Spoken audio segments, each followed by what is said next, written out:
Mr. Speaker, for years the United States has used drones to track terrorists overseas, catch outlaws along the border, and other lawful purposes.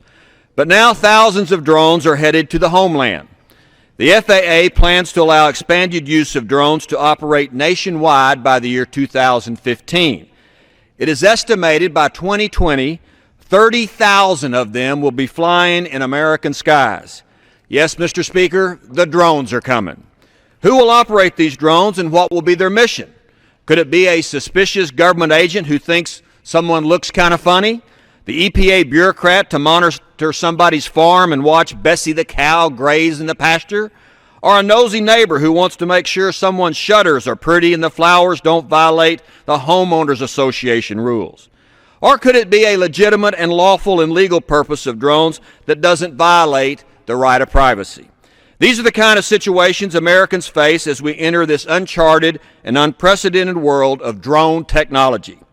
Congress has the legal obligation to ensure that the Fourth Amendment rights of private citizens are protected in this new drone world. You see, Mr. Speaker, the Fourth Amendment says this: the right of people to be secure in their persons, houses, papers, and effects against unreasonable searches and seizures shall not be violated.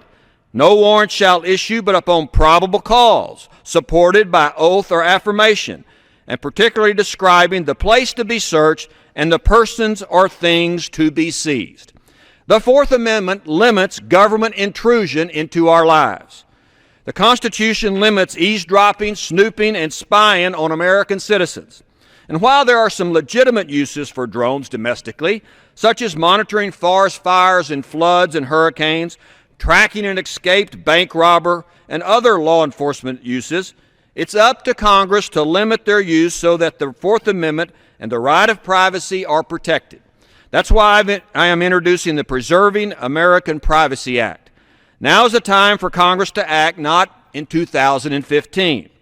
With the increased technology of surveillance, Congress has to be proactive in controlling drone use to law enforcement and also protecting civilians from the private use of drones.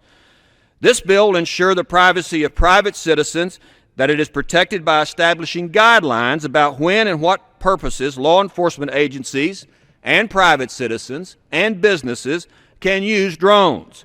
I repeat, this bill will ensure the privacy of private citizens, that it is protected by establishing guidelines about when and what purposes law enforcement agencies, private citizens, and businesses can use drones.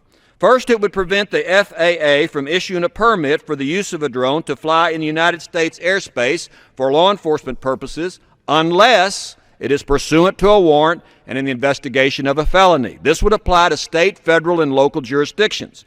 The warrant exceptions and exigent circumstances rules that are already the law of the land would be the same as those applicable in the state, federal, or local jurisdiction where that surveillance occurs. It would also prevent the FAA from issuing a permit to any private individual for the use of a drone for surveillance of a U.S. citizen or the property of a U.S. citizen unless that person under the surveillance has consented or the owner of the property has consented. There may be some other lawful exceptions as well. And lastly, this bill would ensure that no evidence obtained from the use of drone may be used in an administrative hearing. Americans expect their constitutional rights will be protected at any time in our history or our future. So Congress must decide when drones can and cannot be used to ensure constitutional safeguards. This decision cannot be left up to government agencies, special interest groups, or others. Mr. Speaker, technology may change, but the Constitution does not. And that's just the way it is. I yield back.